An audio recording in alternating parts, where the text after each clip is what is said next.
Hello, cousins. Welcome to SASS Mass, our spirituality and support symposium. Think morning witchy chats around a warm campfire. The recording has started, and by participating in SASS, you agree to read and accept the terms of engagement, which we post in the chat. We ask that you mute during the recording for clarity during the meeting and for the afterplay. We will now get started after a few announcements. Do you have any announcements, Maria? There's no really, no, there's no really upcoming announcements. We have some stuff upcoming, but nothing to announce yet, but soon.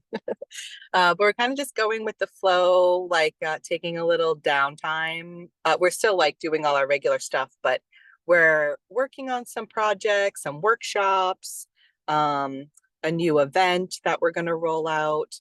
But yeah, but we still aren't quite ready to post everything, but it's I'd say within the next week or two. So just stay tuned. We'll keep everyone updated in the app. And for those of you that might be watching that want to join our free community, you can do that through community.brightanddark.org. And you could also access our foundations program through there too, which is our membership program. So that's really it.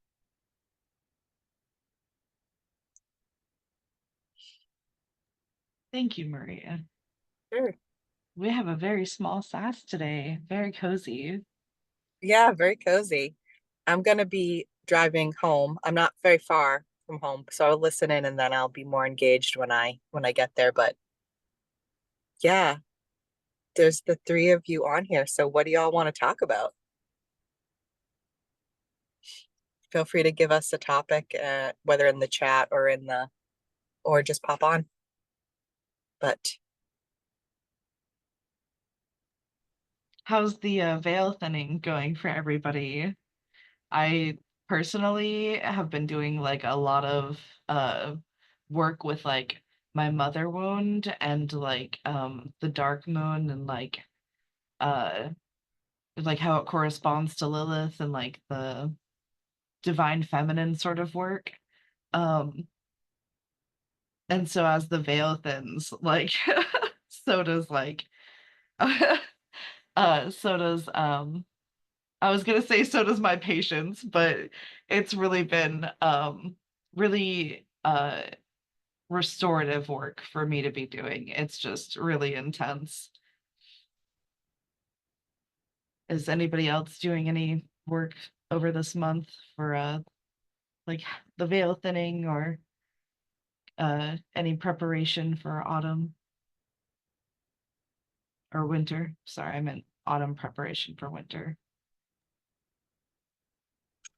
it's been like in New England, like the weather's been so warm that it and like even though the leaves have turned and now the leaves are falling and the colors are kind of changing to like brown um from like the vibrant yellows and reds and oranges, but it's still like been weird because we've just had these warm days, so usually like the colder weather kind of starts and then you can feel that signals like my shift. So it's interesting because of the warmer weather for longer. Um, like I haven't even done my fireplace ritual yet because it hasn't been cold enough, but it's just starting to get, I think, colder. Um, the veil thinning for me is like always interesting because I feel like just in my lived experience, the veil is always thin. So like maybe it gets thinner, but like in regarding to like that specific, it's definitely like, feeling getting pings and stuff like that too, like for like ancestor work. And um so yeah, I'm still kind of feeling into that and seeing what I'll do, but I'm definitely still more in like summer mode because of the weather. But pretty soon it will be like winter mode. But I don't have to do too much as far as like preparation and stuff like that for my house. Just because I do live in like a condo. So some of that gets like taken care of, which is lovely, which is why I live in a condo. Um, But yeah, but the fireplace ritual is usually the big thing, kind of the big ritual I do to transition. So I haven't had it cold enough to do that yet. What's anyone else doing? Taryn? Well, we're getting ready for winter here too. Just like, or like winter rising type stuff, not in the magical sense. But I've just really been struggling. My ex came out to visit in the end of September, and like the 6 weeks before until even now, it's just really rocked me, and I haven't quite gotten back on track. But to work on things, I definitely need to be more consistent with my rituals and things. Like this last full moon, I just totally skipped it. I didn't, but but I did learn something in probably about a week before, because I was just really struggling, because it's just him and his wife both are just so incredibly toxic. And I, was worried because it's their first time coming out here where I live now. And, like I was just freaking out because I didn't want their energy in my space, and how, what am I going to do? And I'm going to cover up my altar, and I'm going to do this. And then it just kind of hit me like, why am I doing all that? But, I was having a conversation with my guides, and I was just like really frustrated because like I don't need another reminder. I don't need another example of how toxic they are. And so, but the response was, that the lesson wasn't for me, that I was just being, like we always know that other people are used to help us in different times. Like we might come across, a complete stranger in a grocery store that, helps us out in an epic way or something. Um, but anyways, I never, at least I don't, never think of myself being used to teach other people a lesson or to help others out in some way that they might be struggling. um, but yeah, this lesson wasn't for me, it was for them. And my ex has always used my support to control me and, you know, punish me and stuff like that. And so they need, and this is where I am now. I've been here in North Idaho for 2 years, and I can honestly say that um, it's the first time in my life that I really have been financially, secure, not like in the sense of having excess money, but in the sense that I don't have to worry, I'm not going to get evicted. I'm not going to, my lights aren't going to get turned off or any of that if he doesn't pay me. And so that's like now he has no means to control me. And so they needed to see that I was in a secure situation, and their attempts to punish me and control me have no effect now. So as much as it threw me off track and still trying to get back on, I'm getting there. I realize that, that it was their lesson and not mine, if that makes sense. Um, but yeah, it affected me way more than I I thought it would, or whatever, however you want to say. But that's been my big tower moment, I guess you could call it. So now I'm good for, they won't be back for at least 2 years. So I'm good. But yeah, so I just needed to vent a little bit. I'm done. Whoever wants to go next.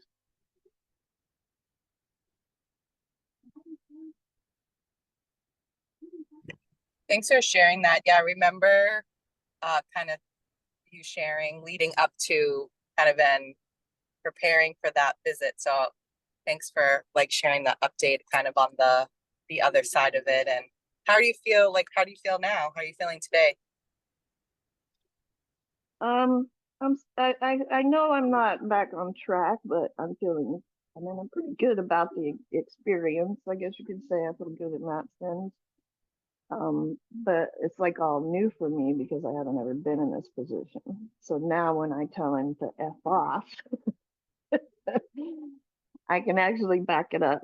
You know, like in the past, I don't hesitate to tell him to drop dead. But you know, I couldn't really back it up because if he doesn't pay me, it would always, of course, create, you know, a huge hardship for me, and I'd have to start all over again. And you know, it's just been a constant um, circle, you know, for us. And I don't know if you remember what one time I was asking about if there was some type of cosmic connection that you can have to somebody that keeps you like connected. And I did discover that there is, but it's not called a cosmic connection. I was thinking cosmic because of the universe, but it's actually called a karmic, past lives karmic connection. And sometimes it can be a good connection, like, you know, your soulmate, love of your life kind of thing that you keep finding each other over and over again. But it can also be extremely toxic, which, of course, in my case. So I'm working on that and breaking that karmic connection so that we don't keep on the cycle. So I feel good about that. And it's not easy and I'm struggling, but I do feel good about it, if that makes sense.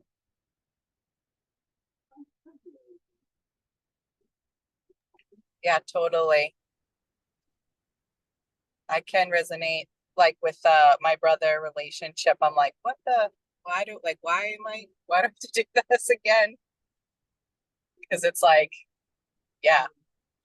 So I totally get kind of digging in, and sometimes like I'm like, well, is it, yeah, like is it not really that I need to have this person in my life to like actually resolve anything? Is it just about like me setting boundaries of like what I'm, you know, what I'm willing to be okay with and what like I'm not okay with? And yeah. Well, I have a history of bad reactions to people's abuse. And so, you know, it's always about my reaction to what he does and never about him, you know. And I have people that'll tell me, oh, just let it go, be quiet, you know, get your money. And that just, that's not okay. I'm not capable and I don't want to be capable of allowing someone to mistreat me just so that they will live up to their responsibility, you know. It's still it's an issue because our youngest son is disabled, so that's why, you know, he's still paying support. It's like alimony so that I can stay home and take care of our son. So, you know, it's intentional, you know, behavior on his part. Like one time my son fell. He falls a lot. It's not an unusual occurrence. And I had mentioned it to my oldest son. Well, my older two boys play me and their dad against each other all the time. Like they can't wait to rat me out to him because then like it's like a connection almost like with them, you know, like being able to connect to him on some level. And so that was one of the reasons why he held support because I didn't tell him that our son fell. It's not like we were in a car wreck and almost died or anything, you know, or something, or that he's involved in any way. He's totally not involved in our son's life. He couldn't tell you the first thing about doctors or medication or, you know, anything like that. I can call him and say, hey, you know, we're in the hospital, it's really bad, you know, or whatever. And he won't even call back and check on our son. So it's not like he's, you know, a caring parent or, you know, that I'm bitter, jealous kind of thing or whatever. The person he's with now, um, you know, came long after we broke up or divorced, whatever, and you know, she's had nothing to do with our kids. They were grown, so she's not like from day one. She tells everybody that our kids are not her kids, our grandchildren are not her grandchildren. and stuff like that. So that's her causing that issue or whatever, by doing that. Like, how are my kids supposed to warm up to her when she says things like that? I mean, I realize they're not her children, but like, she really makes a point of letting everyone know they're not her kids, like, as if it's even, what I mean? Like, you go to a birthday party, nobody says, "Oh, are those actually your kids?" or or whatever. Like, everybody knows who she is, everybody knows that, but she'll still make a point of always saying things like that. And it's just like, I'm not, like, they have to monitor how I'm living, because if I'm living too good, then they can't have that, or that can't be allowed or whatever. If I'm dating, he'll withhold support, and it's just constant. It's ongoing. It's not like it's all stuff that happened 40 years ago. It's stuff that's still happening. So, but I know I got off track. I kind of lost my train of thought, but um, like, when they were here, it's just stupid little things. Like, my sister and brother-in-law built me a little tiny house. So my ex is asking me, we're sitting in a fancy restaurant, steak and lobster, steak and seafood kind of nice place.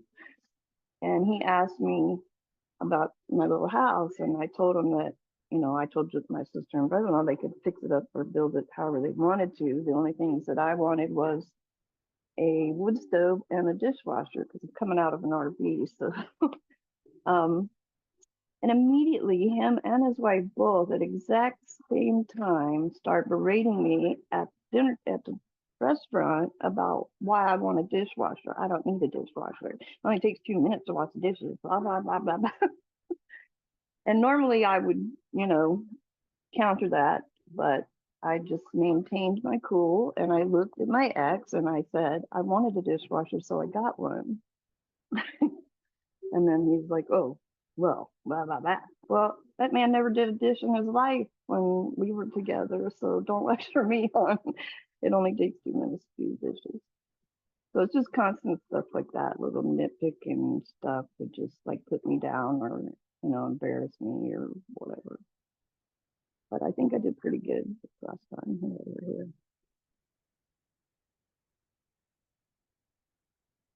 If somebody wants to change the subject, please feel free to do that. Could I, it's not like a solid like weigh in or anything, but some of the stuff that you're mentioning, I do relate to. And so I wanted to, Yeah, there's sure. something I don't. there. I want somebody to say something. I'm old. I just wanted to make sure. Thank you for sharing that with us. A couple of things came up was, one of them is like how the inward turn often means like a lot of family dynamics end up like coming up. And even if you're not in a place that uh, where you literally have to hunker down like with your family because it's so cold outside, there's still that kind of energy of like, we can't go outside, so we all have to live together type of thing.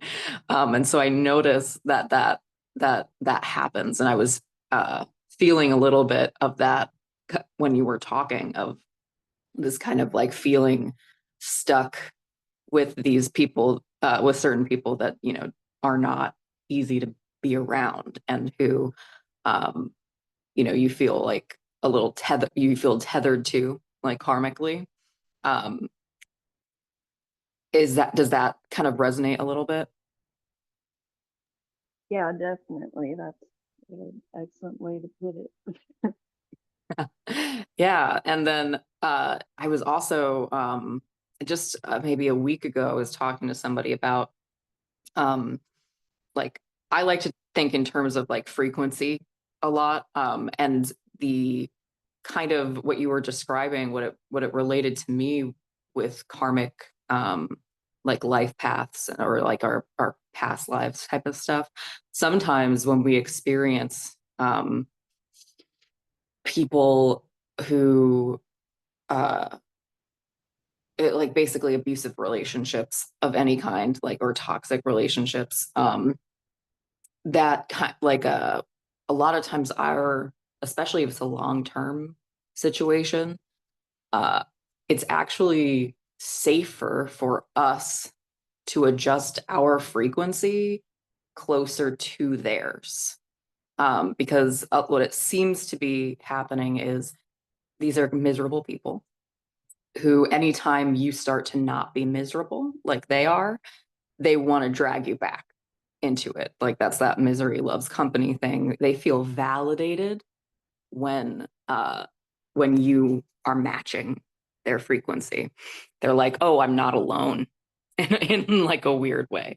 And so when you aren't there anymore, when you are in a more joyful place than them and your frequency is in a more joyful place, they're literally not receiving connection from you in the way that they have been when they were able to control you like into their frequency. That's kind of how my mind like makes sense of that kind of dynamic. I grew up with a similar situation with my ex stepdad, and so it was I've thought a lot about the like spiritual dynamics that were happening there, um, and that's what it seems to happen is like from the dynamics that you were describing was they're just like, wait, whoa, why is this person having happiness?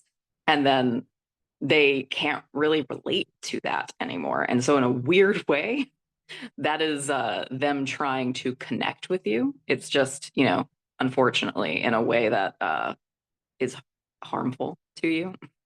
But sometimes I think of it that way, and then um, that makes it a little more clear, and one like helps me take it a little bit less personally and like does less harm, and then I can just be like, oh, okay, I see what's happening here. I'm not interested in engaging with it.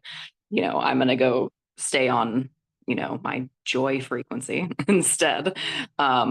Or what also came up for me was ways to kind of reinforce that your own joy, like ritualistically, like kind of, what you might want to do as like a ritual, like how you be a witch about it, like Maria says, like to like something that like kind of severs that tie with the frequency that you learned to which makes total sense to say, oh, this person wants me to be miserable.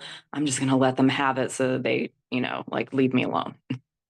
Like that's actually like a very clever and, way to be safe when you're stuck with somebody who is like that. And so if there was that just is crossing my mind right now. Like if you, not, obviously do whatever you want, but if I were going to try to make a ritual that like severs ties with frequencies I'd rather not participate in, and instead try to like hold to the one that I would rather be in, how wow, I just imagined like those little whistles that they play to like to tune you. You know what I'm talking about? Like I don't know what they're called, but like they'll just be like, Yeah. ooh, and then you can match it, like that kind of thing.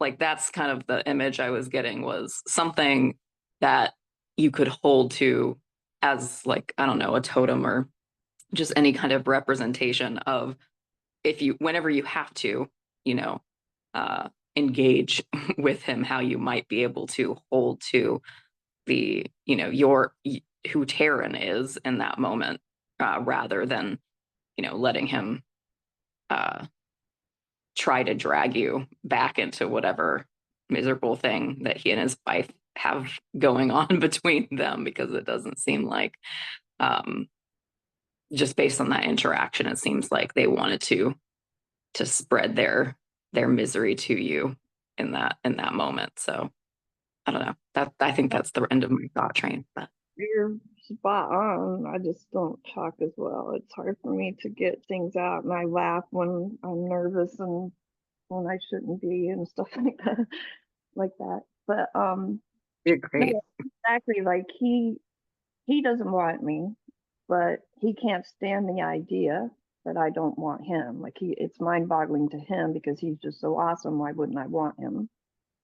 And she's like the same way. Like and I'm not exaggerating, she literally tells anybody and everybody that she's only with him for his money. Now he does make good money now, but it's not like he's a millionaire or something. Mm. I'm like, if you're all that, honey, what you doing with him? You ought to be with some mega rich dude, you know. But I keep that to myself. But anyways, but no, she, like I said, like you can't connect to them. Like we, his kids and all that other people, um, for like those reasons. Now this trip, she had her mom with her, which is the sweetest little lady. Oh my gosh, she's a little tiny thing, and used to be a badass biker. And just seeing her and trying to imagine her on the back of a Harley or something is just in itself awesome. But anyway, she's super nice little tiny lady, and she's like 90 now. And so she recently fell and broke her wrist and hasn't even healed yet. She's still black and blue. And you should have seen the way she was treating her mother. Oh my gosh. Even my ex was like, hey, not so rough, which that just blew my mind because normally he's just could care less about someone else's pain. And so, I mean, it's just mind boggling, really. I mean, just downright abusive towards her mom, yanking and jerking on her and telling her she's just faking it and, stuff like that. And I just, I don't know. Like, I don't know how I'm supposed to connect to a woman who's married to my ex who brags about being with him for his money. And then, like, they have, they live in excess. My son went to therapy and was working on a tablet with the speech therapist on an app to help him with his speech. And it only comes on an iPad. So I told my ex, my son needs an iPad. You can just get him a reconditioned one. Here's one for $150, blah, blah, blah. Oh, he don't need that. But then I'm sitting there listening to him brag to the Canadian border guard about these leather boots that he has. He bought the leather, some kind of special fancy leather, and had custom boots made for himself. So that's like, but I just stood there and smiled. I didn't normally do what I react in the way I normally would. So I'm proud of myself for that. Because normally I would say something to the effect of, Clayton doesn't need a computer. I mean, it doesn't need a tablet to help him with his speech, but here you are bragging like the $300, $400, whatever it cost him to have those boots made. So, I think I did pretty good in that regard. In a really difficult situation. But they spent more time on the road. They literally only spent like a day and a half with us. But we did nothing for my son. We spent the whole time shopping. We couldn't drive 40 minutes to a play park where, one of those places that has the go-karts and putt-putt golf and all of that because that was just too far. But then we spent driving hour and a half, 3 hours round trip driving to the Canadian border just so they could take a picture. We didn't cross. They just took a picture standing next to the Canadian border building. So stuff like that, it just, I mean, I knew that's how it would go. So that's why I say it wasn't a lesson for me, more it was a lesson for them. So now they know they don't have me over the barrel anymore, so to speak. And, I mean it when I tell them that I don't want anything to do with them. And so I don't talk to my ex anymore, aside from like the bare minimum. Like he used to call me 2 or 3 times a week, but he's not calling to talk about his son. I have to listen to him bitch about his wife. Like intimate stuff. He wants to talk about their sex life or lack of. And then when she's here, she's telling me their problems. And I'm like, so it's hard, but I think I did pretty good. And they're done that. I don't need to hear the reruns.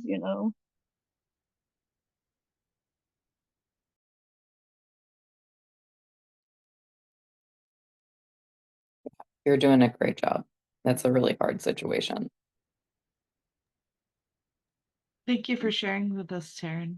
Go ahead, Stephanie. I missed some of the beginning of what you were saying earlier, Taryn, but as you went on,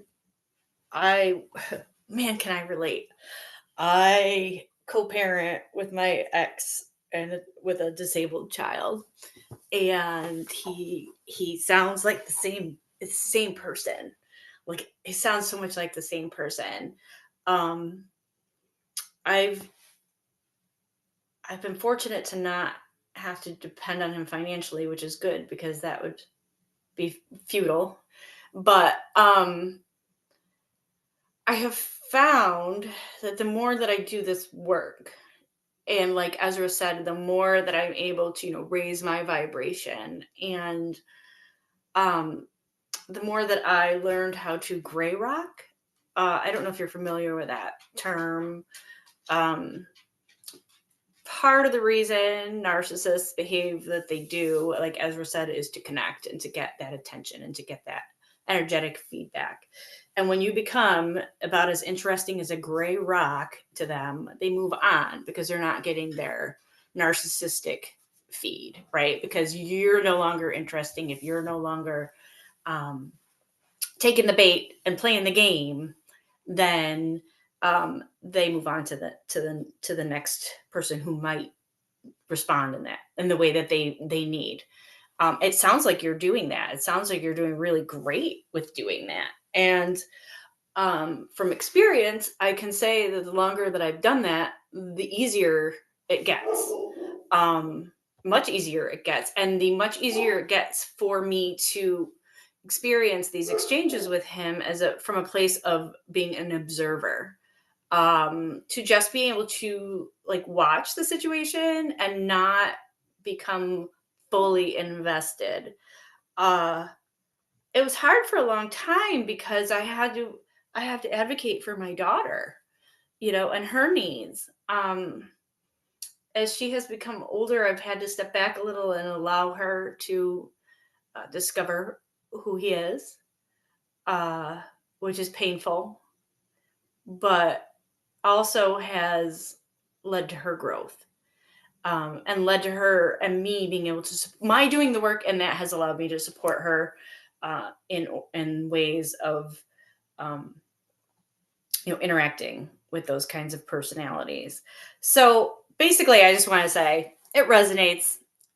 Ezra said so much that aligns with the way that I've experienced it, and that it sounds like you're doing a really, really great job. And it sounds like the more you feel proud of the way that you're handling it, the easier it will be to do that. And that's how I have found that it has been for me.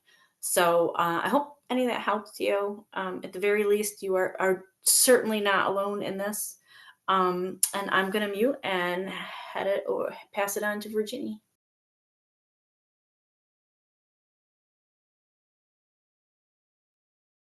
Hi everyone. You hear me well? Just verifying. Okay. And for me, what you three said, all three, it resonate for me, and I believe that what I'm gonna say is gonna resonate for you in some ways. I'll speak of a few ideas that are somehow connected but different in a way. It's some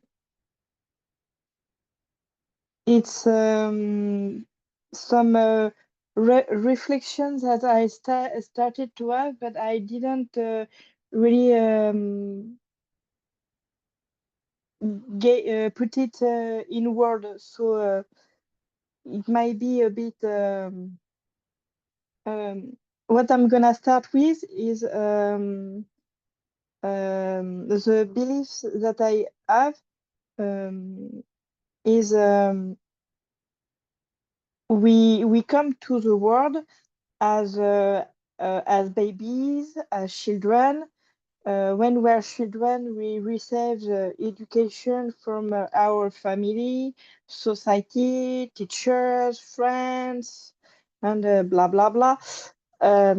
And we start to see the world in some kind of way.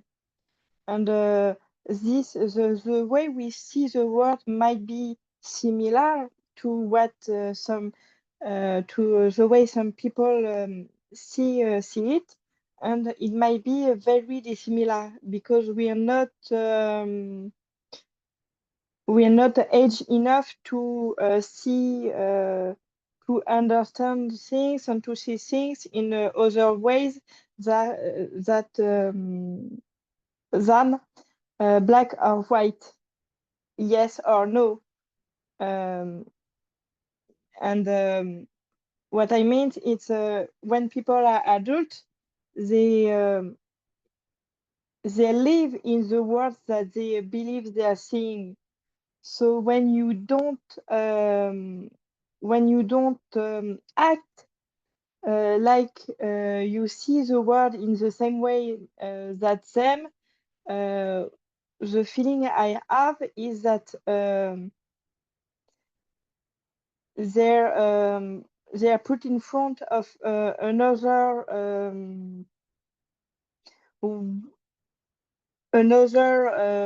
way of appreciating the world, but they don't have all the build they had when they were growing from children to adult.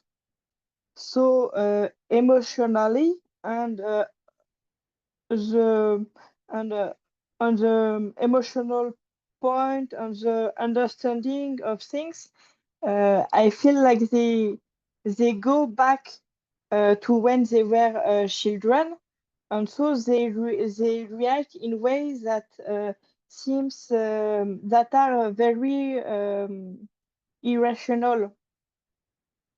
And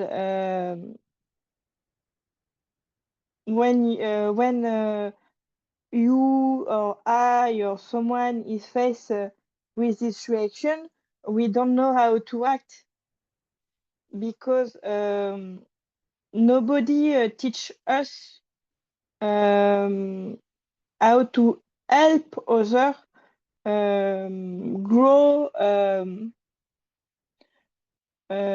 and understand what they missed, what they passed. They didn't see, they were shown. I don't know if I am saying it right. And the point two I want to speak about, it's about that. It's that we find ourselves wanting to help them, wanting to be part of the solution. And the thing is, we ourselves we didn't learn, we didn't have teachers, professionals to show us how to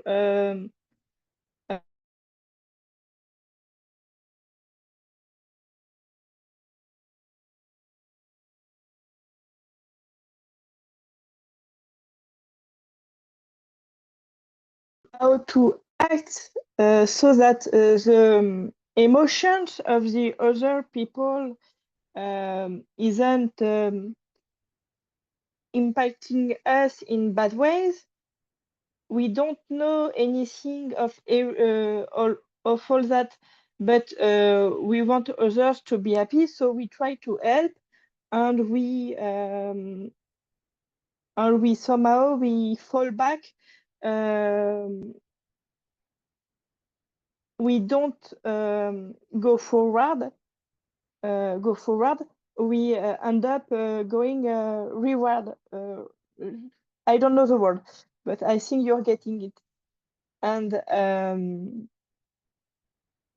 it's something I have started learning myself, is that in those kind of situations, uh, what I learned is that I don't it's not my place to be part of the solution. My place is to be something solid who won't move when they react, when they're panicking or being against it, because it's a truth. They can trust it because it won't change if they act in some way or if they act in another way. It's still the same truth. It's still the same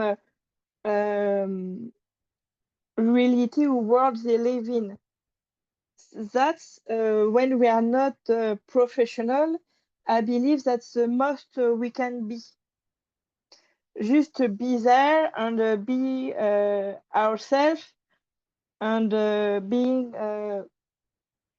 able to receive what others give without hurting ourselves. Because when we hurt ourselves when we are receiving, we are hurting the other people that is interacting with us, because these people, this person learned that her what she's trying is something bad that hurts. When in fact she or he is only trying to grow by himself, herself, do the growth that she didn't receive. And so I believe that when we are not, we are not, we didn't receive formation. That's the most we can do, and it's really difficult in itself already. And be there simply to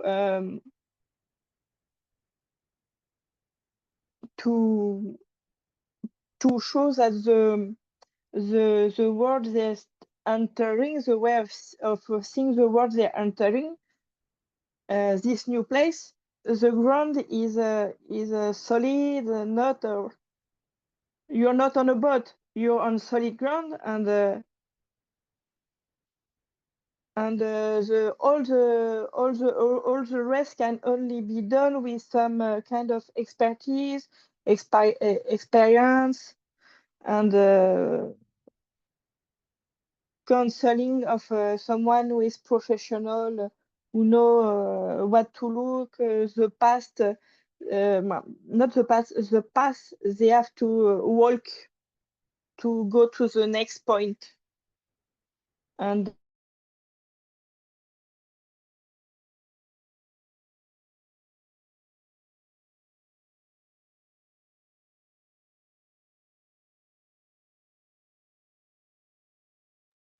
Go ahead, Ezra.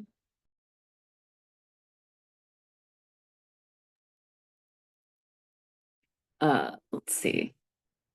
That was all really good information. Thank you so much, Virginie. And I really like the gray rock thing too, Stephanie. I hadn't heard it called that before, but that definitely I've had a lot of, as I grew up in a house with my stepdad being a narcissist, and and a covert narcissist too, specifically. So, I'm not a huge I'm not actually huge on diagnosing people, but I think that it immediately conveys, what what we've all been going through, right? And so even people who wouldn't really, fit fully that diagnostic criteria, they have tendencies, which, a lot of people have been exposed to. And so there's been a bunch of different ways that I have um, come to understand what the dynamic that's happening there, which has helped me figure out how to interact with it a little bit more. And it feels like a really good time of year too, since this is the end of the month of boundaries, right? Like, how do you set energetic boundaries with somebody that you might have to share physical space with? And one of the things that sometimes I'll say that, like, somebody has a hole in their cup, and like sometimes I'll it's a pretty, like, it's an analogy that I've seen happen a lot in spiritual spaces, where like your connection to source is like there's like a faucet essentially, and you technically, like, if you believe this to be so, you have an endless supply, like it's a tap right into like the endless flow from source. um and then we as people walking around, we have cups that are like our vessel, right? And we can go fill up from source, and that's where you kind of get that, like, your cup is overflowing type of thing, like only give from your overflowing cup, that kind of thing. And I think a lot of people, are, because of the way they were brought up, walking around with holes in their cup and they don't even know it. And how you respond to having a hole in your cup kind of dictates where you are on this, like, spectrum between um like martyr and narcissist. Like, there's like that big, there's, like, those are like the full extremes as we tend to see them. In the, like, if you completely let, like, if you just walk around with an empty cup and you're just like, I'm not even going to try because other people deserve the energy more. You can't hear me? I can hear you, Ezra. Okay. Okay, good. Okay. Yeah, I was getting like broken up a little bit. But just slightly when Virginia was talking. But and then there's people who have a hole in their cup, either they're conscious of this or not, but they are looking for energetic supply. They don't. That's why they call it that whenever you go into, like, narcissist or energetic vampire like circles, is they call people energetic supply. That's essentially that connection that they're looking for, because they don't realize that there's a faucet, and instead they find somebody who has a deep connection to that themselves, and they kind of attach themselves in some way to that person instead. um and I feel like when you're describing like the gray rock, you're essentially saying, like, I refuse to let you uh drink through me, essentially. Like that kind of thing. um and that actually just reminded me, I don't know if anybody follows Rachel Rumi on TikTok. But she's a really cool, she channels, and she has like very cool succinct messages. And she had this one, she was talking about how she was traveling, I can't remember exactly where, but somebody had a Fanta, like they were being guided through like this section of the forest, and somebody brought a Fanta. And uh this this League of Little Monkeys came and started to attack them. And but they just wanted the Fanta, and so of course they just threw the Fanta, like, at the monkeys. Right? And then they went away like that. The monkeys got what they wanted. Which is, to me, like, just such a, like, cute image. But essentially the like what she had titled this that story was like how to deal with narcissists, is like, give them the Fanta, like, just toss it and keep walking, because you have endless Fanta at home, and that's how you get them to go away too. And so I feel like, not to say that, like, you do not have any obligation whatsoever to any of these people who end up, being in your lives. Um, but that has worked with me as an analogy to kind of be like, oh, maybe I can give them one moment of validation. That's my little Fanta throw. And then they'll be, they'll go over there, and I can continue on my way with what I know to be like, the endless, connection to source that I have. And so that was just a little story that came up while I was talking, because I thought it was a good way to demonstrate that scenario. Yeah, I think that seems to be the end of my thought train. I wasn't expecting to say that, but I like the gray rock method though. That's very cool. And absolutely, like you. Oh, okay. So what originally I was going to say was just the energetic boundaries, because we're at the end of October. We've done all the, shadow work um, around boundaries. And so like, how can you uh, visualize like some people think of it as like a bubble, that kind of thing. Like, how can we, when we do have to interact with people who may be on some, it may not be somebody that is on the full end of that spectrum, like the ones that we were talking about, but uh, the element of narcissism is essentially like survival. Like these people are in a survival state and they are like, I don't have any access to source, so I must do this. Like they're not they're just in a state of like complete scarcity, kind of. And so I think a lot about like how I'm going to walk into a room and have that not be able to touch me.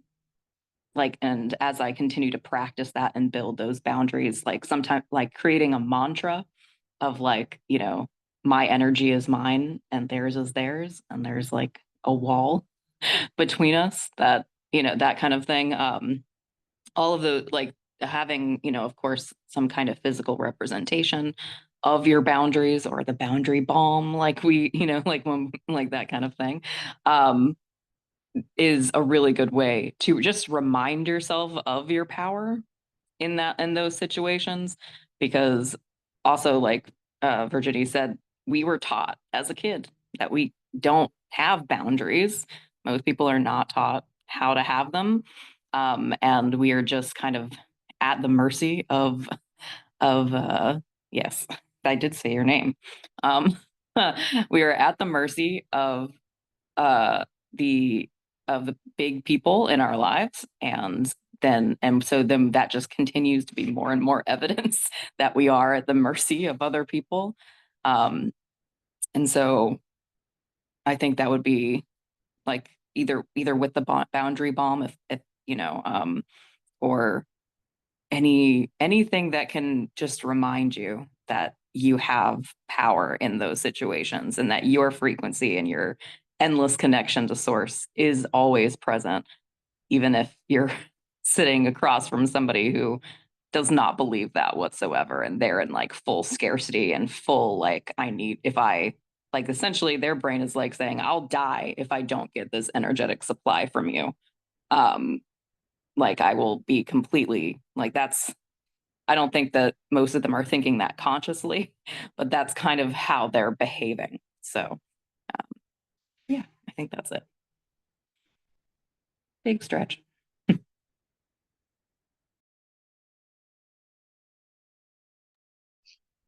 I like I have some bracelets, and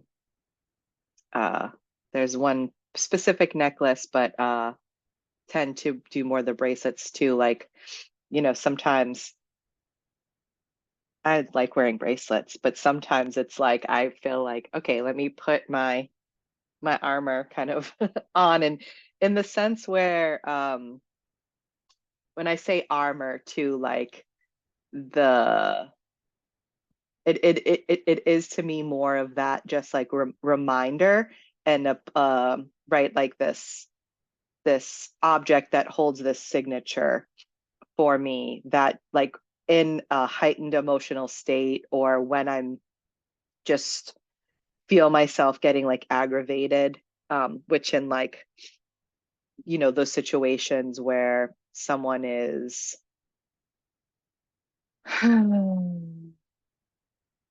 Yeah, just different. I'll just go with that. Just different. And I might, get aggravated. Um, yeah, it's definitely like it's a thing, right? Like this, it's such a interesting part of the human experience of like that, and almost like taking that moment of like recognizing that there's a choice point like in front of you, right? Like this person is engaging with you, you feel in your body that you're getting activated. um and it's like funny, we don't often, or like, like almost take that moment as like, I mean, you have a choice, right? You can engage with them like on their like frequency, and just be, go into the more argumentative if that's what you want to do, right? I mean, it's your choice. But if it's something that you're like, okay, like, do I prefer this or do I not prefer it? And if the answer is like, I don't prefer it, and it's like, what can I do in this now moment that could just be a little bit more exciting, like really like breaking that part of it down. When people used to ask me like, like manifesting and follow your highest excitement, I used to think it had to be like more this grand gesture of things and that they were bigger things and it was more obvious. But now it's like these just like interactions of the day to day, and it's like, so what could I do that would be more exciting is to actually not engage with this person. And it also takes working through the shadow work of like just accepting that's their perspective, and I'm gonna just move on with like my perspective. And like, of course, there are times where like sometimes I do want to argue and I do want to like prove my point, and I think that's part of being human. And you're not wrong for wanting to do that either. I mean, I done it a lot, so but it's something about just energetically like having done, specifically when I think what shifted for me really, and I was had like a long talk with a friend last night about, it's interesting because I say like I feel like the veil is always thin for me, but now like all these things are popping up, even not maybe not directly to my relationships, but like, friends that are going through things. And my friend is going through this thing, and we're talking about, because we're both have been friends for a long time. We both have childhood trauma, and we are both verbal processors, and we're both intellectualizers, right? So all of our trauma and all of these interactions, and how we then have interacted with our partners, with various partners over time. And because we're intellectualizers processing it, like it's all been up here. It's all been up here. We've thought it through. We've played every scenario. We've read all the books. We've watched, anyone that we thought could help us, right? And both have gotten into like more inner work, right? um but it was connecting the body to this whole process of like including the body and the somatic stuff. And really, and I said to her like, like, have you ever engaged in that way? And she was like, no. And like getting into, so it was just like, when we're in that state of being confronted with like someone that is putting up something that we don't prefer, we recognize that we don't prefer it, we might recognize it. And it's like that work that we do, in foundations, and um really connecting with the body just could be so transformative, because then your body is like giving you these cues too, and you're listening to it, and you're like developing this like awesome relationship like with yourself, and of like your body, when your body's like, I'm giving you these signals. Anyways, I kind of went on a side quest, but we know that happens. And so um but yeah, I love everything. I just love where we end up going in these sasses, and kind of how the conversation is. Yeah, but the tools in your toolbox. And what I was kind of saying is, you know, it takes time, in like navigating the experience, and kind of eventually you do build this relationship with yourself where you're like, oh yeah, it's completely fine to disengage from this conversation.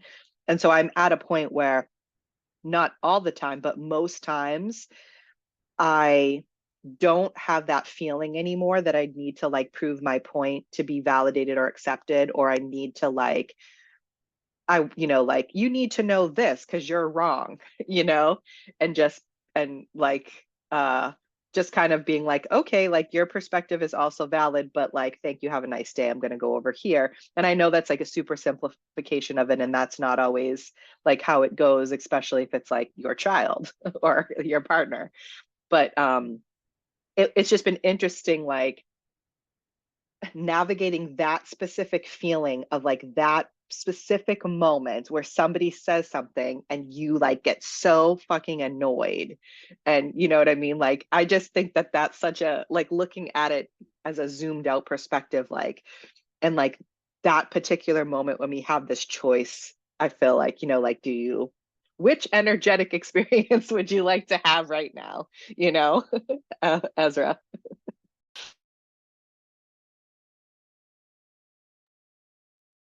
Yeah, no, I love all of that. And it brought up this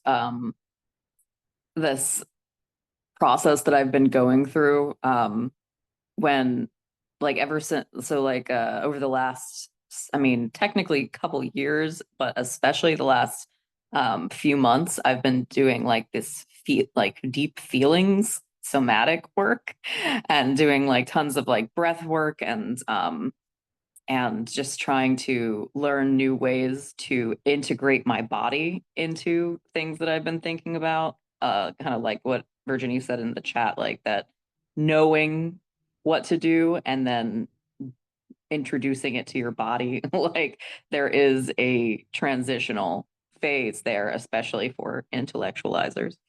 And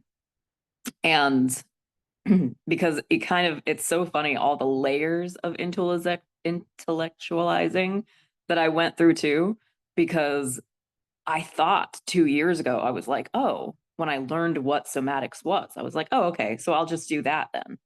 And pretty much like but then I was just thinking about doing that. And so it's so funny, like you kind of keep peeling at it and I'm like, oh, so just like acknowledging it, even, just is not, like even like I was still getting caught up in all of the words surrounding everything, rather than the actual feeling of it and expressing that through my body somehow. And uh, one of the things that's been coming up ever since I've kind of let myself feel things, is that there are certain emotions like being annoyed, right? That I felt like I was not allowed to feel. Like I was like, I can't be annoyed with people. That's mean. So I put it in a little box with all the things I couldn't feel because they were mean, just to feel them. And then I was like, oh, now that I open that box, I'm like, I feel like, am I just like an annoyed person? Because I'm feeling annoyed a lot, and um and then of course, so I had to keep working through like, okay, it's not mean to feel annoyed, like, and then slow, it's a kind of like running a faucet, like they talk about that with meditation as well, like your thoughts are like they'll come through and you just kind of observe what your thoughts are. And so I've been doing that with my feelings and realizing how much um like what actually the annoyance is, because I've been calling something annoyance that is happening in my body, but it's not what I thought it was. And so slowly, as I've been letting the faucet run on my annoyance and just letting myself be annoyed, it hasn't been easy though, because I'll still just be like, okay, but I can't be annoyed about this thing though, because that's mean if I specifically about this thing. And then I unravel that one. And so what's slowly starting to happen, is that that's slowing down a little bit, but I'm still, or slowing down a lot, but now I'm still getting that feeling signature. But I'm realizing now when I get it, it's more like a tap on my shoulder. Like, it's like, hey, something's here. And because I wasn't present, all I was feeling is like tap, tap, tap, tap, tap, tap, tap on my shoulder, which is fucking annoying, right? Like, and so my brain was like annoying and then trying to shove it away. But now that I've been letting myself sit with it and parsing it from the things that were just years of me not allowing myself to be annoyed coming through, now I'm like, oh, when I actually feel that feeling signature, there's something there for me. Like it's saying, like, pay attention, or that, this is for you. And sometimes that will happen. Like I'll get that tap and I'll be like, oh, am I annoyed at this person for not saying something?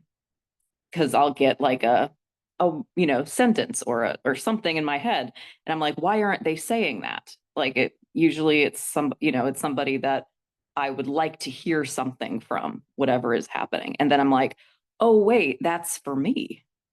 Like I'm supposed to be saying that, and for whatever or doing that, and for whatever reason, probably just freeze, like long, a long freeze response. I've not been doing the thing. And so I've just been getting the tap to do the thing. And then my annoyance will happen. And because I didn't know where it was coming from or why it was happening, I'd be like, I guess I'm annoyed at this person. But there's no reason to be annoyed at this person. So I must be a mean person for being annoyed at this person. And so, like, it's, but now that I understand, like, the logic of how feelings are happening, like, and why, what they're there for, like, I now am recognizing that that tap is actually like my higher self saying, this is for you. This is where you say something. This is where you do something. Like, and so I was like, honestly thinking that I was getting annoyed at other people for not doing something that was my job. Like, that was literally like, that was mine. And so it's just like a fun, like, little trajectory that I've been on for that. And I also imagine it like a little bird beak, like just on my shoulder, like, hey, that's for you. And that's why even I have this like over my shoulder here. Um, so that's been a fun journey, and it's definitely, it feels related to like boundaries in like the discernment sense.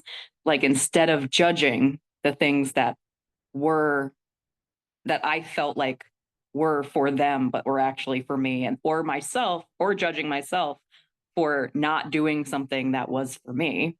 Instead, I'm just like, oh, I'd really like to participate now in the things that are for me, and not judge other people for like doing, not doing things that aren't for them because they're for me. So, yeah. Thank you for coming with me on that journey.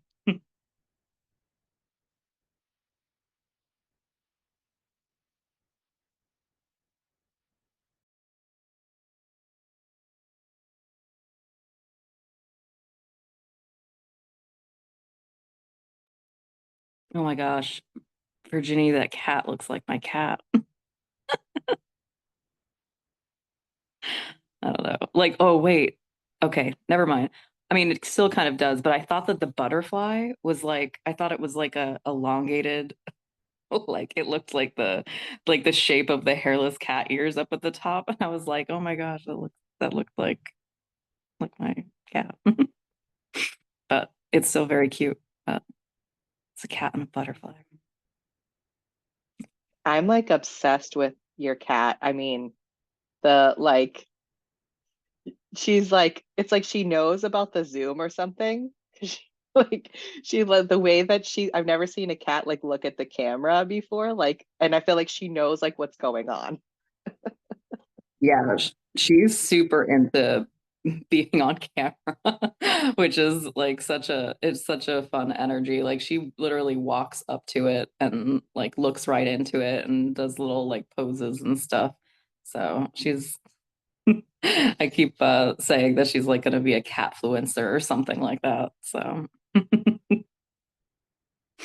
yeah, I'm obsessed with her too. Like the other night when we had like a support meeting, like, and she just like pops in, she's like, "Hey, do you need any help?" Yeah.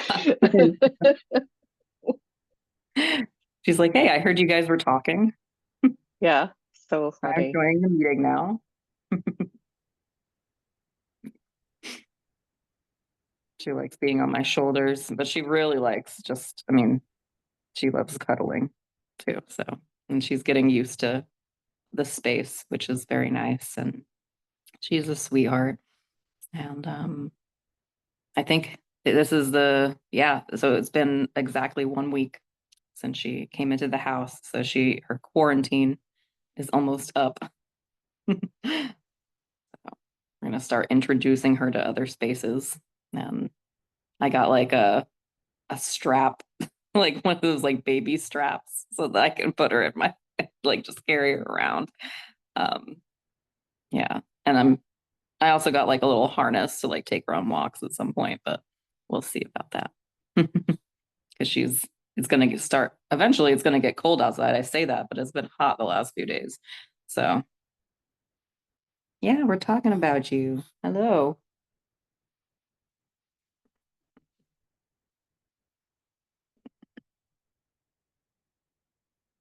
Oh.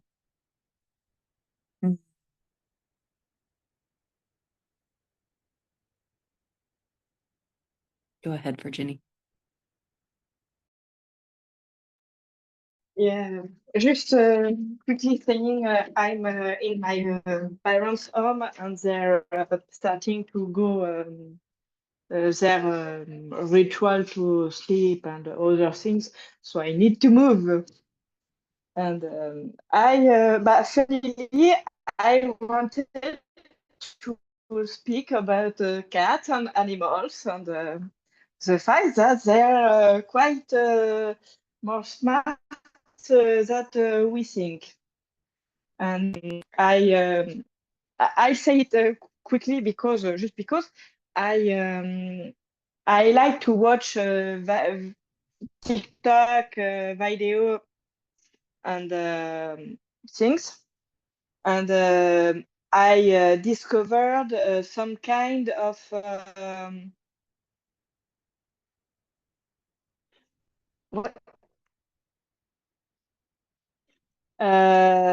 some kind. I don't know how to say it in English. In French, it's tapis like this right here.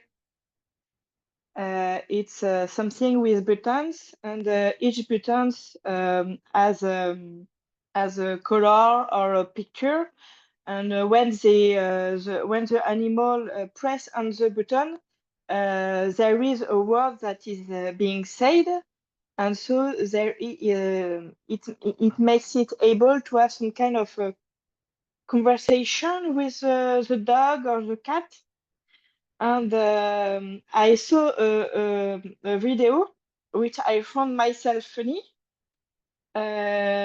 because the description of the video was explaining the situation with a text saying that the family had someone at home, a stranger here for work and other things, and the cat wasn't really happy about it. And so he tried pressing all some buttons until his meaning passed. They should eat, and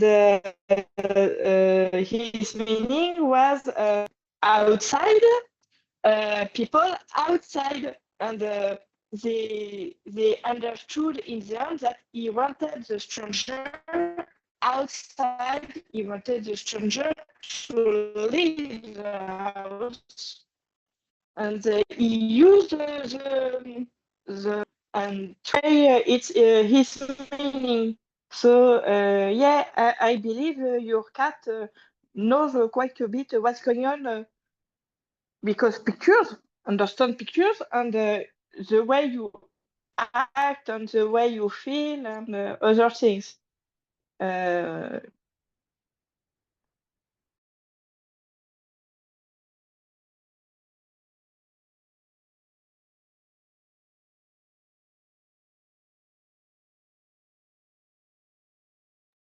I also watch those TikToks of the pets pressing the buttons, like the communication buttons. I don't have any pets. I'm allergic to everything with like fur, hair, and feathers. But I'm a like there's something to that. But I yeah, love watching those videos. I think that's pretty fascinating. Stephanie. On the subject of cats, I've been experiencing something a little odd lately in my house. I've been here for almost 10 years. Um, and I think a lot of people will understand, especially at this time of year, the shadow figures in the corners of my vision, right? That seem to be particularly amplified lately. Um, in some places stronger than others. But I think I have a shadow cat that is new to me, at least that I'm maybe just now noticing, or whether it's new in my house. Um, so I have tried to feel into it a little bit, to see like if we're gonna be friends, if it just wants to be left alone. I mean, they're cats, right? They can they can hate people or they can love people, and I don't even know. But anyways, that's just kind of a experience I wasn't expecting. So I don't know if anybody wants to share any experiences, that sort of thing. But I think I have a new pet. So it's just something that's been going on lately.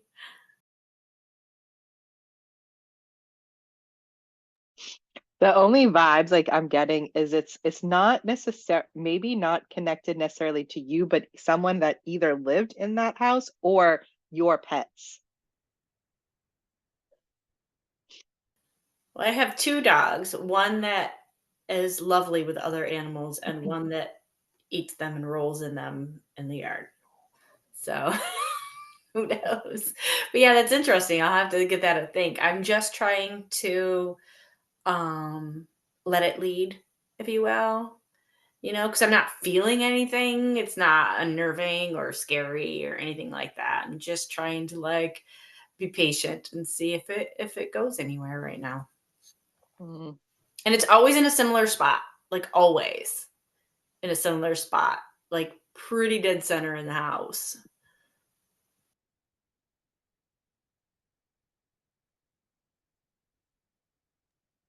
I know it's like too bad, like the registry of people that lived in your house before you. Too bad like we couldn't have a registry of pets.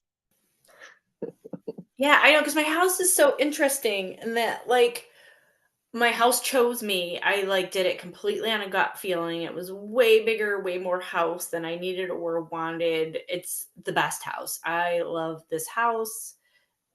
So much about it. It was a feeling. Over the years, as I've learned more and leaned more into like my love of plant spirit and life, like the house stuff, I think that has always been here, but a lot of mugwort and um a black cohosh and like a whole ton of stuff just keeps springing up around my house. And I said to a neighbor who's lived here for a very, very long time, I said, hey, I got a question for you. I said, who was the witch who lived in my house? And she said, oh, that was so and so. It was like a couple of owners ago. And she knew exactly what I meant because I was like, well, I'm just finding a lot of useful plants and so on. But I truly believe that this house chose me, and that somebody like me lived here. Not the people I bought it from, but at least a time before. And so I wonder if there's a connection there. Mhm.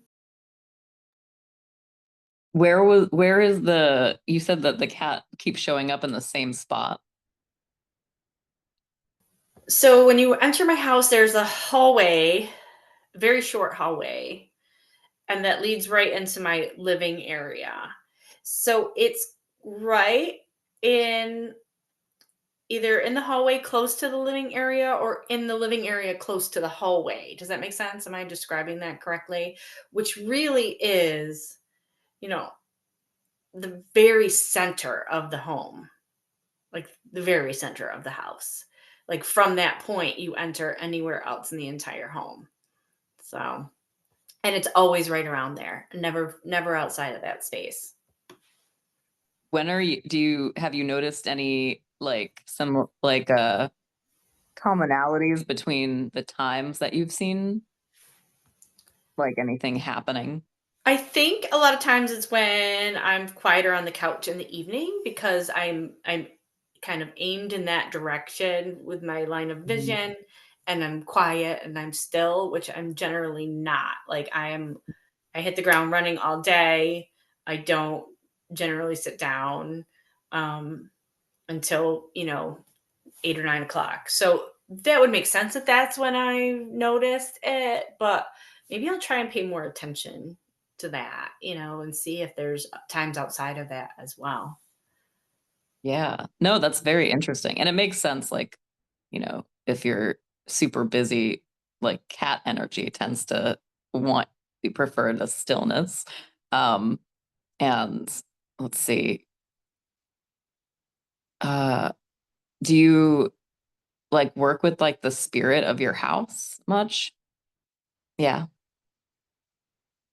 Very much for a lot, ever since I've been here, really, without always knowing what I was doing.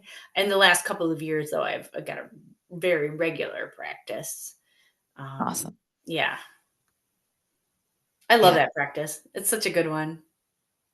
Yeah, me too. No, it's awesome.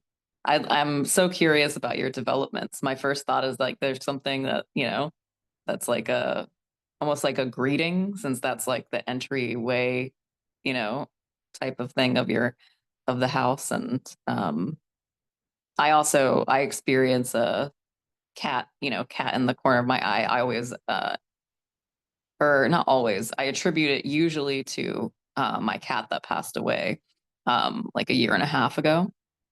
But there was a time when I had a house call, like from this nurse, and she, when like right by her bag, I just kept seeing one of those like a striped cat, which is a completely different type of like cat than my cat was, and I was just like, oh wow, I felt I was frustrated because I wanted to ask her like, hey, do you have a cat?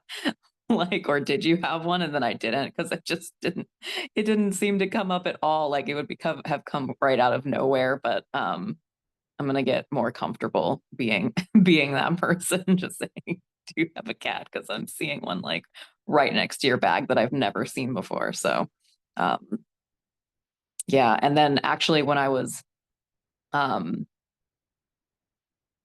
so the reason I ended up getting Mercy was because I like had a um mediumship moment with my spirit cat, and was grieving about that and basically saying like, yeah, I know you're still here, but it would be nice to cuddle with you.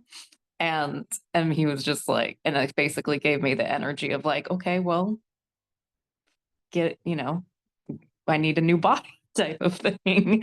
um and so yeah, and then when I was talking about it with my mom and my grandma, um, like there was some tension there at first about like introducing a new pet to the house. And I was feeling like it rising like in me, like, and then all of a sudden I heard like very clearly a meow that sounded just like him, right? Like as if he was like coming in between my legs. And I was like, did you hear that? And nobody else heard it. And I was like, that was so clear. Like, and I was just like, okay. And I was able to like settle down. Um, and so that happens a lot. And I still have him in dreams and that kind of stuff. So it's still a very good relationship with him. And um, you know, talking through Mercy or through dreams and that kind of stuff is very cool.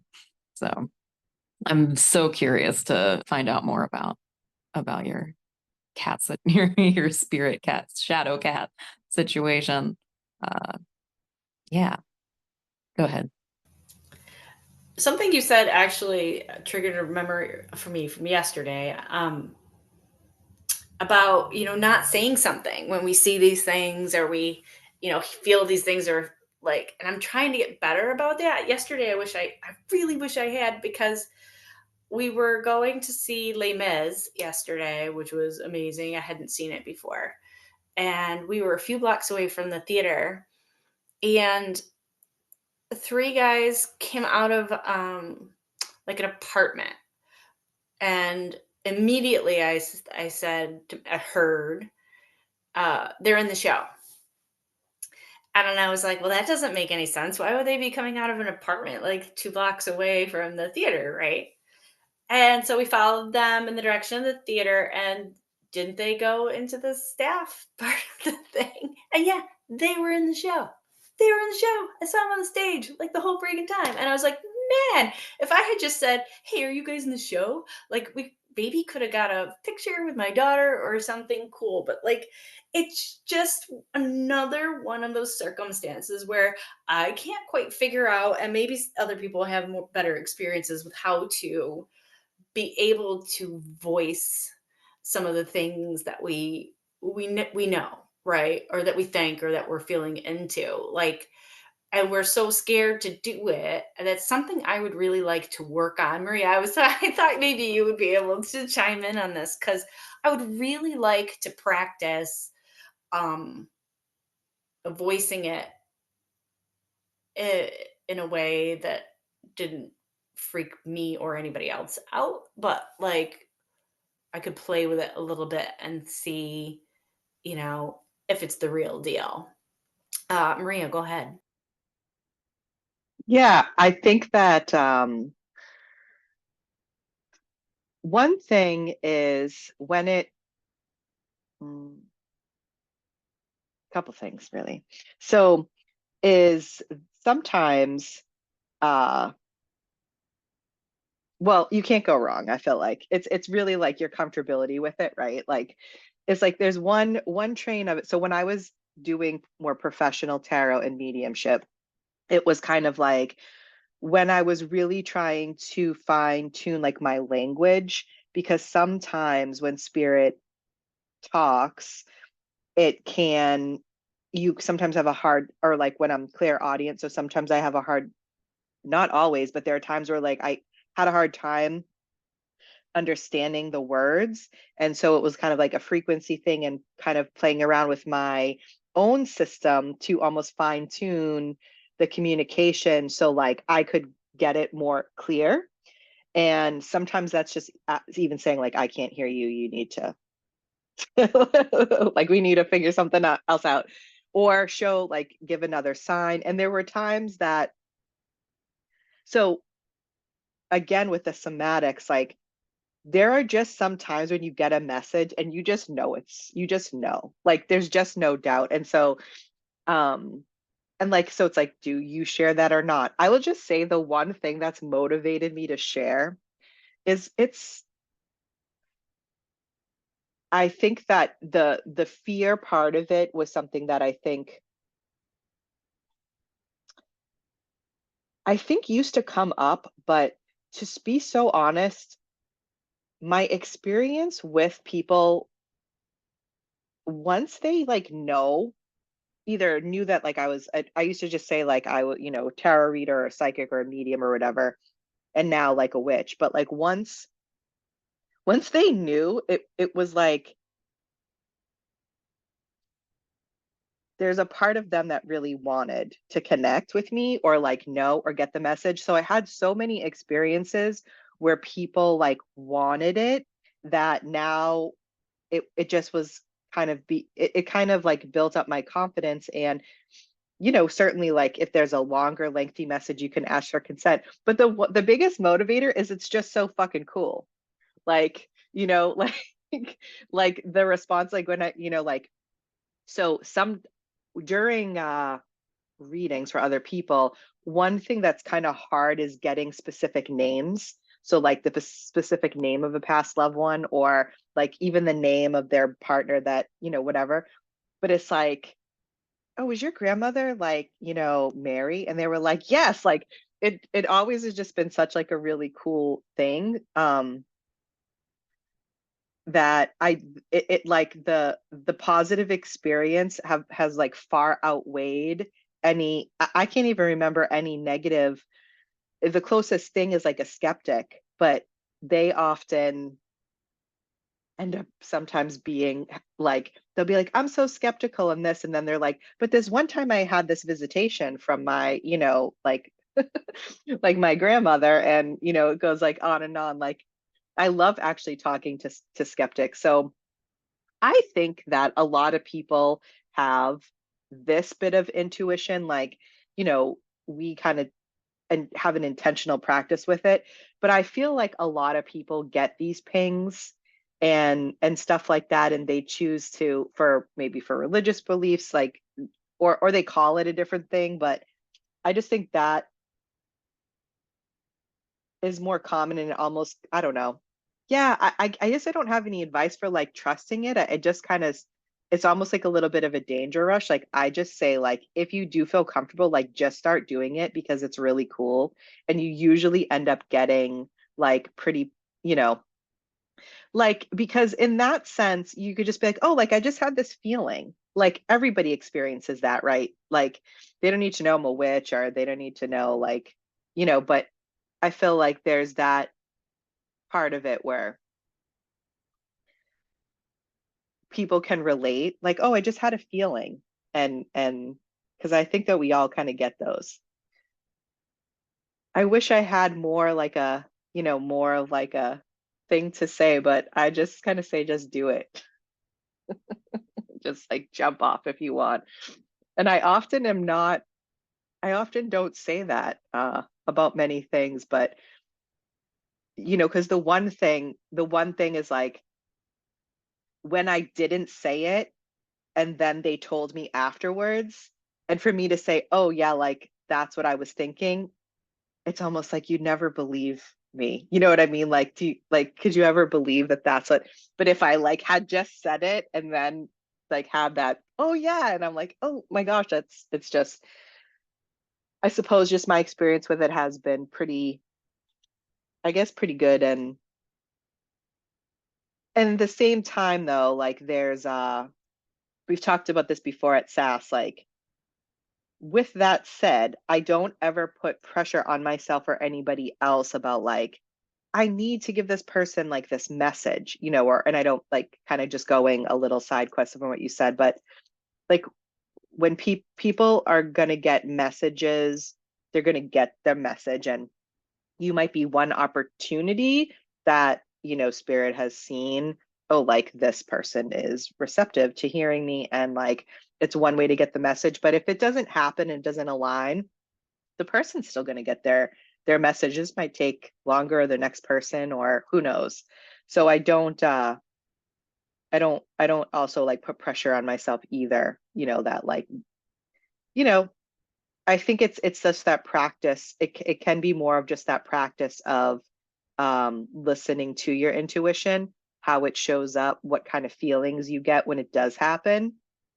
And just now, because I've been doing it for so long, there are some things where I just, like I said, it's just an inner knowing, and I know I'm not wrong. Like, and whether I choose to say it out loud or not, and you know what, if I, and then it's like working through that shadow work, like if I say something that's maybe not right, then they say no, like I don't resonate with that, and you just say okay, and you never know, because down the line it might resonate at a later, like a later time, you know.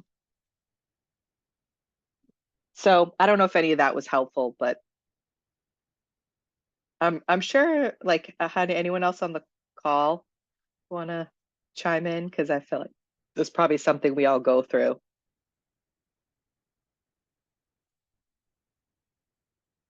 and how you like navigate it.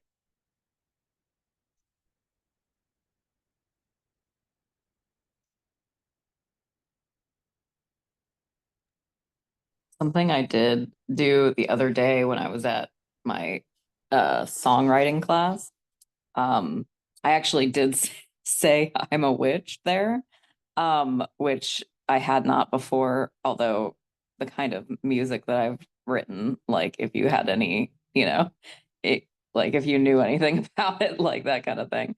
But it was because they randomly, like, I don't know if they had planned to do this or what, but they just decided to play a song from Agatha All Along, which I haven't watched yet, but they decided to play like the Witch's Road song, and they were like, critiquing it basically about, because like like it's been doing really well. Have been watching interviews, like between um the actresses, it's like Patty LuPone and yeah, I can't remember her name right now. I really like her, so no, but it just escaped me. But it was just funny because like I was, a very witchy song. And essentially the, guy that runs it was like, who has anything to say about this? My first impression is, he says this a lot actually, that there's a lot, hi, that there's a lot going on in it. Like one of the big things that he gives as feedback is that like songs are, um, he says supposed to, like you can do, but then he'll qualify like, I mean, you can do whatever you want, but this is like the most, structured way to write it. Like it's supposed to be like about one thing, like pretty much like you could just have the hook of the song, which is like usually in the chorus and repeated, and then just write the whole, like everything else comes from that line, is just supportive of that line essentially. Um, and so he said that, and as I was reading it, that song, I was like, wow, it kind of does sound like somebody just said, give me every witchy sounding thing. Um, and because they're just like, and cauldrons and familiars and this and this and this and this and like, and I was like, but that actually works if it's like an ambiance type of thing, like if it's ambiance setting. But then they said it was actually a spell, and it actually clicked for me because I've been one of the people that's been like making my song about too many things. um and I was like, oh yeah, that makes a lot of sense, because like if I if I were writing a spell because I'm a witch, I would actually narrow it in about like what specifically I wanted it to be about. I probably wouldn't just write a spell that was just saying everything about witches. I'm on the witch's road, like that kind of thing. As cool as that song is, like, unless I was just realizing I was a witch and like calling myself in to writing like my first spell or something like that, and like dedicating myself to being a witch. So if that is what it is about, that's totally fine. But it came up for me, and then it just like spilled out. I was like, yeah, because that doesn't, like if I, like as a witch I wouldn't do that. And it was funny like how the feedback like from then on, like somebody chimed in and said, yeah, it does kind of sound like, if you just kind of said, hey, chat GPT, like give me all the words about witches for the lyrics. And how somebody who wasn't a witch writing that would just be like, oh, this is very witchy, that kind of thing. But yeah, no, so that was, I keep on thinking about that actually, because I did not mean for that to happen. It just like came out of me. And yeah, so it just feels like that's going to be happening more often.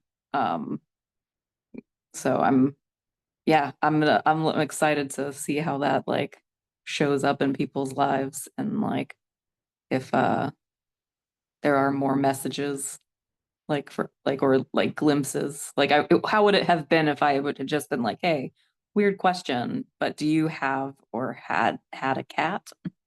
Like, and just seen kind of like what her reaction to that was.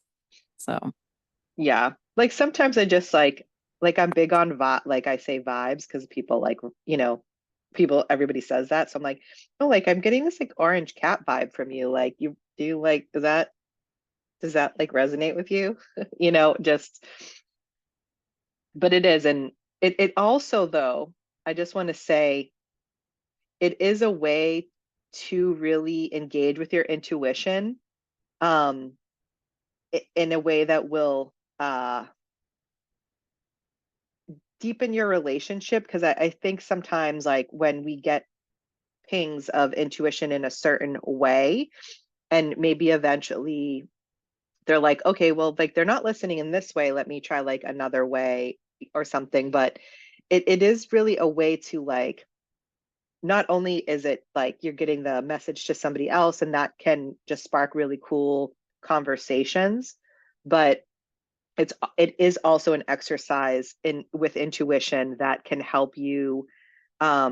We talk about like what's the difference between like like an intuitive message versus just like feeling, or like intuition versus anxiety, stuff like that. And so like as you engage with it more, it will happen more and you find your language with it, like language as a very loose term there.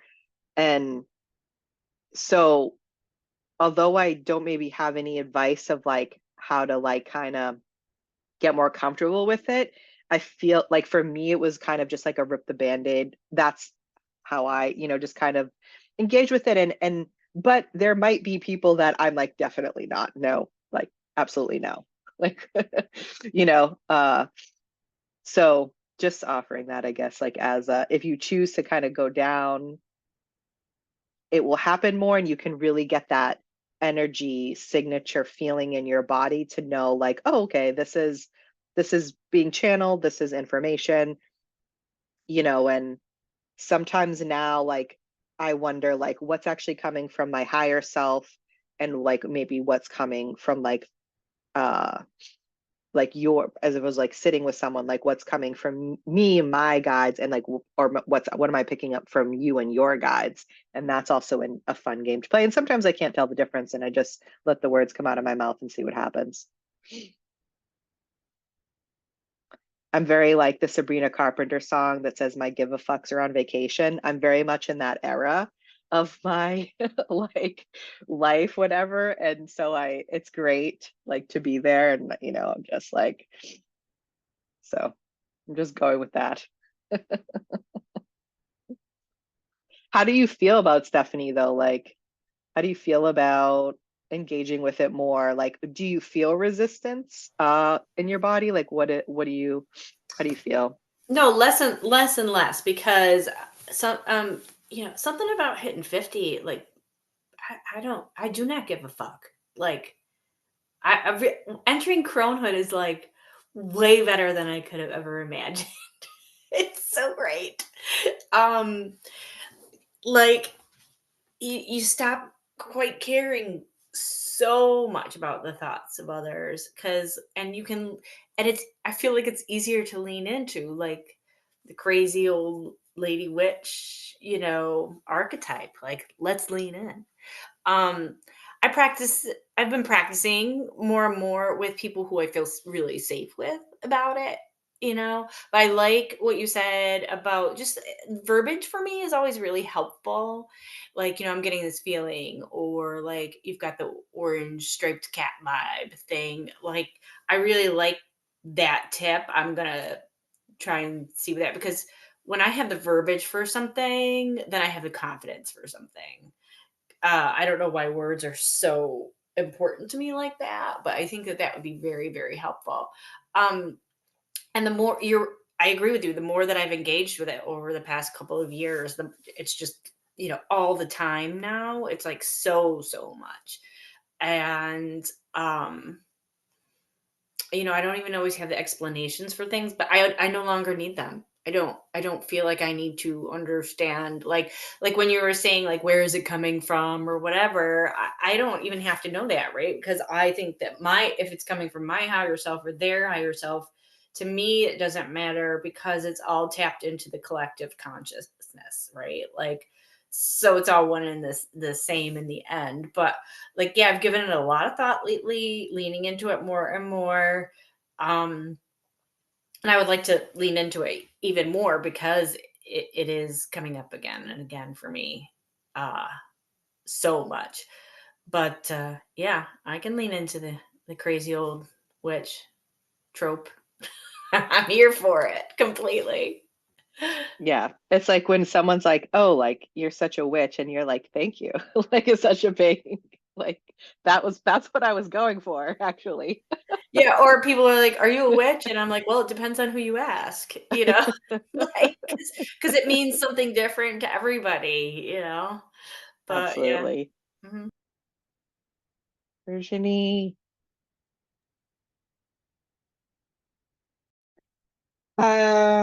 I just say a little something while you were discussing about how we accept ourselves as witches with others. For me, it's very new. I really am at the start, and I have two feelings about it. The first one is I need to do shadow work because before starting practice because I feel like doing magic you can't do nothing after. You have to act. You have to do something because you have no choice. In fact, you started your movement and you have to finish it in some way. So I don't feel ready to start practicing magic in itself. But there is also the aspect that speaking of my magic with others, for me, it's a kind of a way of saying I'm ready to do those things for you. I'm ready to start moving for you and finish the movement for you. And I know myself that I'm not ready for that too. So I have, for me, it's not about if others will accept me as a witch or not. It's not about am I ready to act as a witch for them. It's a it's a different thing. Yeah, can I weigh in on that a little bit? Is that okay? Can I? Are you okay Yes, with me? Yes? yes. Okay. I was just thinking like, well, I guess a clarifying question. When you mean like magic, do you mean like ritual magic, like spell? Is that what you're? My belief somehow is that when you do a ritual, when you do something, you do it with a result in mind. Hmm. You know something will happen that will change things. Um, and I feel somehow that for me, when I start to do this, it will be what I perceive in the moment right now. I perceive that for me it would be big changes, and I'm not ready for big changes. I'm ready for little changes, but not for big one. Mm-hmm. And so I don't feel ready to do the to allow those kind of changes. That's a bit how I see it. I feel it. Mm-hmm. Yeah, totally. But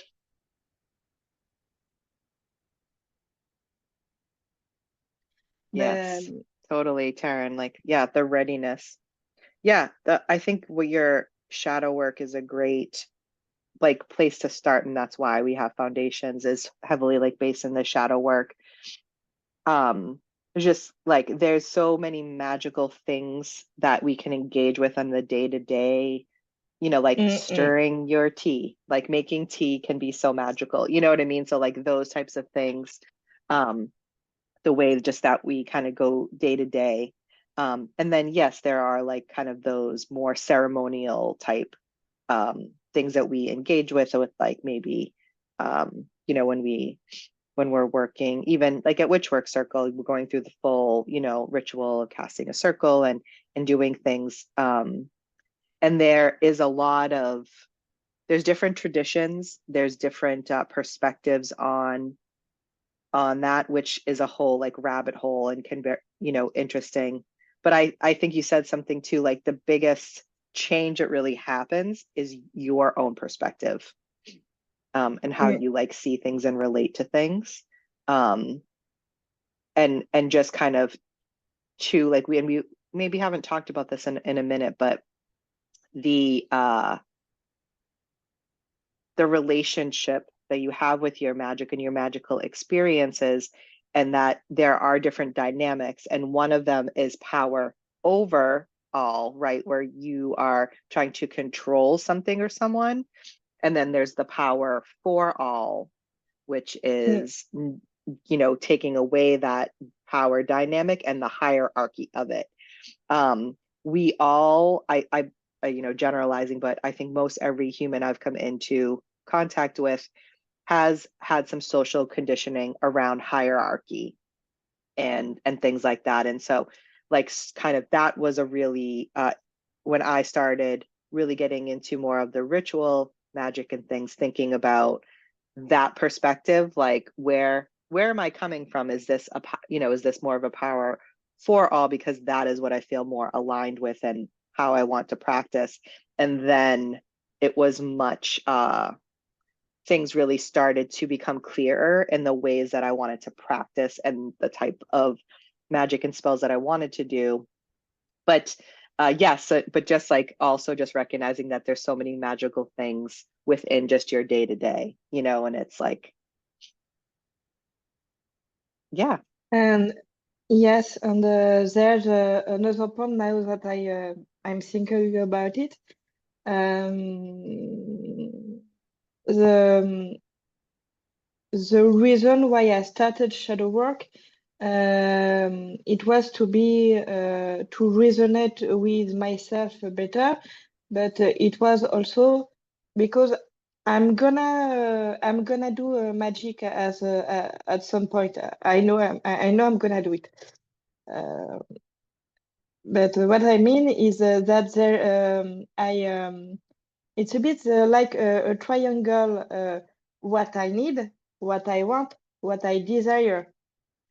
What I need is what I need. No, no explanation.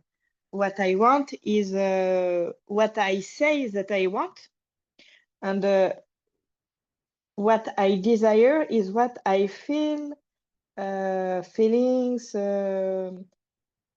emotional feelings, and somatic feelings, body feelings. That I desire something, and I feel like I need shadow work for the three to be unite and to be the same, because I feel like I will um, be walking. So it's a picture. I'll be walking in some direction, and my feet will hit something that I didn't see on the ground because I didn't see it simply. And I'll be hitting my feet, and I'll be hurting, and I'll be falling to the ground because you're not careful. You fall simply, and because you're not conscious of your body, not conscious of your environment. I don't know how to say it better, but I think you get what I mean somehow. Totally. Thank you so much for that. Well, it's that time. Thanks for coming, and we'll see everybody next time. Have a great day.